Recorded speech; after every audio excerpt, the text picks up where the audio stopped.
ଭିନ୍ନତା ଭିତରେ କଳିଙ୍ଗନଗର ସାମ୍ବାଦିକ ଏକତା। ଦାନକତି ବ୍ଲକର ଧୂଳିଗଡ଼ ପଞ୍ଚାୟତ କାର୍ଯ୍ୟାଳୟଠାରେ ରବିବାର ପୂର୍ବାହ୍ନରେ କଳିଙ୍ଗନଗର ଶିଳ୍ପାଞ୍ଚଳ ଓ ଦାନକତି ବ୍ଲକର କାର୍ଯ୍ୟରତ ଅନେକ ଆଗଧାଡ଼ିର ସାମ୍ବାଦିକମାନଙ୍କୁ ନେଇ ଏକ ବନ୍ଧୁତ୍ୱପୂର୍ଣ୍ଣ ବୈଠକ ଅନୁଷ୍ଠିତ ହୋଇଯାଇଛି। ବୈଠକରେ ଆଗାମୀ ଦିନରେ ସାମ୍ବାଦିକମାନଙ୍କ ଏକତା ଉପରେ ଆଲୋଚନା ହୋଇଥିଲା। ବୈଠକରେ ଉପସ୍ଥିତ ସାମ୍ବାଦିକମାନେ ନିଜ ଭିତରେ ଏକତା ଓ ସୁସମ୍ପର୍କକୁ ନେଇ ନିଜ ନିଜର ମତ ରଖିଥିଲେ। ଆଗାମୀ ଦିନରେ କଳିଙ୍ଗନଗର ଅଞ୍ଚଳରେ ସାମ୍ବାଦିକମାନେ ସଂଗଠିତ ହୋଇ କିପରି କାର୍ଯ୍ୟ କରିବେ ତା ଉପରେ ଆଲୋଚନା କରାଯାଇଥିଲା। ତା ସହିତ ସମାଜର ମଙ୍ଗଳ ପାଇଁ କାର୍ଯ୍ୟ କରାଯିବ ବୋଲି ସ୍ଥିର କରାଯାଇଛି। କଳିଙ୍ଗନଗର ଅଞ୍ଚଳର ବିକାଶ, ଅବହେଳିତ ନିଷ୍ପେଷିତ ସାଧାରଣ ଲୋକଙ୍କ ଅସୁବିଧା ସମୟରେ ତାଙ୍କ ସହିତ କିପରି ମିଳିତ ଭାବରେ ସାମ୍ବାଦିକମାନେ ଛିଡ଼ା ହୋଇପାରିବେ ତା ଉପରେ ଆଲୋକପାତ କରାଯାଇଥିଲା। ଆଜିର ଏହି ବୈଠକରେ କଳିଙ୍ଗନଗରର ଦାନକତି ବ୍ଲକରେ ଥିବା ବିଭିନ୍ନ ସାମ୍ବାଦିକ ସଂଘର ସାମ୍ବାଦିକମାନେ ଯୋଗ ଦେଇଥିଲେ। ସଂଘଠାରୁ ଊର୍ଦ୍ଧ୍ୱରେ ରହି ମାତୃତ୍ୱ ସଂଗଠନ ମନୋଭାବ ନେଇ କଳିଙ୍ଗନଗରରେ ସାମ୍ବାଦିକ ଏକତା ରଖିବା ପାଇଁ ଦୃଢ଼ ସଂକଳ୍ପ ନେଇଛନ୍ତି। ଧୂଳିଗଡ଼ ପଞ୍ଚାୟତ ଭବନଠାରେ ଆୟୋଜିତ ଏହି କାର୍ଯ୍ୟକ୍ରମରେ ଶିଳ୍ପାଞ୍ଚଳ ସାମ୍ବାଦିକଙ୍କ ଏକତା, ଭାଇଚାରା ଓ ସୁରକ୍ଷା ସମ୍ପର୍କରେ ଆଲୋଚନା ହୋଇଥିଲା। ଭିନ୍ନ ଭିନ୍ନ ସଂଗଠନରେ ରହିବା ସତ୍ତ୍ୱେ ସମସ୍ତେ ଏକତା ସୂତ୍ରରେ ସମସ୍ତ ଜାତୀୟ ଦିବସକୁ ପାଳନ କରିବା, ଓଡ଼ିଶାର ପର୍ବପର୍ବାଣୀ ପାଳିବା ସହିତ ମିଳିତ ଭାବେ ପରିଦର୍ଶନ କାର୍ଯ୍ୟକ୍ରମରେ ସାମିଲ ହେବାକୁ ସର୍ବସମ୍ମତିକ୍ରମେ ନିଷ୍ପତ୍ତି ହୋଇଥିଲା। ଏହି ଏକତା ବୈଠକରେ ବରିଷ୍ଠ ସାମ୍ବାଦିକ ରଙ୍ଗପଲ୍ଲଭ ସାହୁ, ଶରତ ପୁଥାଳ, ପ୍ରଦୀପ କୁମାର ଚାନ୍ଦ, ଦୁଷ୍ମନ୍ତ କୁମାର ଘଡ଼ାଇ, ବିପ୍ଳବ ବିଜୟ ପଣ୍ଡା, ପ୍ରଦୀପ କୁମାର ଜେନା, ସୁଭାଶିଷ ରାଉତ, ଅମିୟ ଘଡ଼ାଇ, ଅଭୟ ଲୋଚନ ନାୟକ, ଶ୍ରୀକାନ୍ତ ମହାପାତ୍ର, ଦିଲ୍ଲୀପ କୁମାର ପରିଡ଼ା, ଅବିନାଶ ମିଶ୍ର, ପଦ୍ମନାଭ ପହି, ଅନୁଜ ମଲ୍ଲିକ, ତୁଷାର ସାହୁ, ସୁଭାଶିଷ ଦାସ ମହାପାତ୍ର, ମୃତ୍ୟୁଞ୍ଜୟ ଦେଓ, ରାକେଶ ଘଡ଼ାଇ, ବିଜୟ ରଶ୍ମି ତ୍ରିପାଠୀ, ବିଶ୍ୱମୋହନ ସାମଲ ଓ ଚିତ୍ତରଞ୍ଜନ ସାହୁ ପ୍ରମୁଖ ସାମିଲ ରହିଥିଲେ।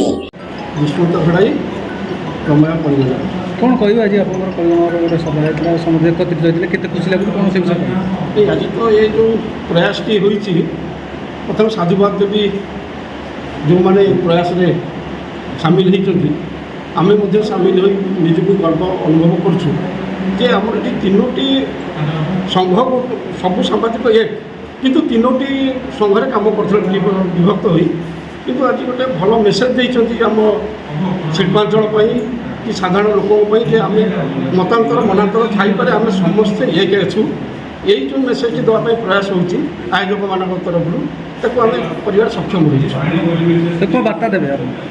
ନାଇଁ, ଆମର ଭିତରେ ଯେଉଁ ମତାନ୍ତର ଥିଲା, ଯେଉଁ ମନାନ୍ତର ଥିଲା, ଆମେ ତାକୁ ନେଇକି ହିଁ ଆମେ ଆଜି ଏକତା ହେଇଛୁ। ଆଗାମୀ ଦିନରେ ଏହି ଏକତା ଜାରି ରହିବ ଏବଂ ସମାଜର ଯେ ଅବହେଳିତ ଲୋକ ଯେଉଁ ସମସ୍ୟା ରହିଛି, ବହୁତ ଗୁଡ଼ିଏ ସମସ୍ୟା ରହିଛି, ଆମେ ଗୋଟେ ଆଗୁଆ ଅଞ୍ଚଳର ଲୋକ ହୋଇ ମଧ୍ୟ ବହୁତ ସମସ୍ୟା ରହିଛି, ତାକୁ ସରକାରଙ୍କ ପାଖରେ ପହଞ୍ଚାଇବା, ବିଭିନ୍ନ ନେତାଙ୍କ ପାଖରେ ପହଞ୍ଚାଇବା, এই ଜିନିଷକୁ ଆମେ ପ୍ରୟାସ କରିବୁ ଆମ ଏଇ ଏକତା ମାଧ୍ୟମରେ। ସାମ୍ବାଦିକତା ମୁଁ ରଙ୍ଗପଲ୍ଲଭ ସାହୁ, ସମାଜର ପ୍ରତିନିଧି, ସମାଜ ଖବରକାଗଜର କଳିଙ୍ଗନଗରର। ଏଇ ଯେଉଁ ଆଜି ଯେଉଁ କାର୍ଯ୍ୟକ୍ରମ ହେଇଛି, ଏଠି ଯେଉଁ ସାମ୍ବାଦିକମାନେ ଗୋଟିଏ ଛାତ୍ର ଏକାଠି ହେଇଛନ୍ତି, ସେଟା ଗୋଟେ ଅତି ଉତ୍ତମ ଘଟଣା ହେଇଛି। ଏଇଥିପାଇଁ ଯେ ଦୀର୍ଘ ବର୍ଷ ହେଇଗଲାଣି ଏଠି କଳିଙ୍ଗନଗର ଶିଳ୍ପାଞ୍ଚଳରେ 15ରୁ ଅଧିକା ବୃହତ ଶିଳ୍ପ ଏଠି ଖୋଲିଛି। ଏଠି ଗୁଡ଼ାଏ ବିକାଶ ହେଉଛି। ଆଉ ତା ସାମ୍ବାଦିକମାନେ ଆଜି ପର୍ଯ୍ୟନ୍ତ ଗୋଟିଏ ଜାଗାରେ ଏକାଠି ହୋଇପାରିନଥିଲେ, କିନ୍ତୁ ଆଜିର ଯେଉଁ ଉଦ୍ୟମ ହେଇଛି, ଯାହାଫଳରେ ଗୋଟିଏ ଜିନିଷ ହେବ କ'ଣ, ସବୁଠୁ ଭଲ କଥା ମେସେଜ ବାହାରକୁ ଯିବ ଯେ ସାମ୍ବାଦିକମାନଙ୍କର ଏକତାଟା ଅଲଗା ଲୋକଙ୍କ ପାଇଁ ଶିକ୍ଷଣୀୟ ହେବ। ଯେ ସାମ୍ବାଦିକମାନେ ଗୋଟିଏ ବ୍ୟାନର ତଳେ ଏକାଠି ହେଲେ, ଯିଏ ଯେଉଁ କ୍ଲବ୍, ଯେଉଁ ଫୋରମ୍ ଯେଉଁଥିରେ ଥାଆନ୍ତୁ, କିଛି ଅସୁବିଧା ନାହିଁ, ଯେତେବେଳେ ଆବଶ୍ୟକ ପଡ଼ିବ ସମସ୍ତେ ଗୋଟିଏ ଫୋନ୍ କଲେ ଏକାଠି ହୋଇପାରିବେ। ଏଇଟା ଏଇ ଉଦ୍ୟମ ହେଇଛି ଏବଂ ଏ ଉଦ୍ୟମ ମଧ୍ୟ ଆଗକୁ ଜାରି ରହିବ। ଏ ଉଦ୍ୟମ ଫଳରେ ଲାଭବାନ ହେବେ ଏଇ ଯେଉଁ ସରଳ ନିଷ୍ପେଷିତ ନିର୍ଯାତିତ ଯେଉଁ ଲୋକମାନେ ଅଛନ୍ତି, ସେମାନଙ୍କର କଥା ହେଉ, ସମସ୍ୟାର କଥା ହେଉ, କଳିଙ୍ଗନଗର ବିକାଶର କଥା ହେଉ ଏବଂ ଆଗାମୀ ଦିନରେ ଯେଉଁ ଆପଣଙ୍କର ଧରନ୍ତୁ ଗୋଟେ ଦୁର୍ନୀତିର କଥା ହେଉ, ଏ କଥାଟି କେମିତି ବାହାରକୁ ଆସିପାରିବ, ସେଥିରେ ଏଇ ଯେଉଁ ଏକତାର ଉଦ୍ୟମ ରହିବ, ଏ ସାମ୍ବାଦିକ ଏକତାର ଉଦ୍ୟମ ରହିବ। ଏ ଏକତା ଆଗାମୀ ଦିନରେ ଅଧିକ ପରିପୃଷ୍ଟ ହେଉ, ଜଗନ୍ନାଥଙ୍କ ନିକଟରେ ଏଠି କାମନା କରିବି। ସବୁ ଭାଇମାନେ ଏକ ମନ ହୋଇ ରୁହନ୍ତୁ, ସମସ୍ତ କାର୍ଯ୍ୟକ୍ରମ ସାଥୀ ହୋଇ ପାଳନ କରନ୍ତୁ।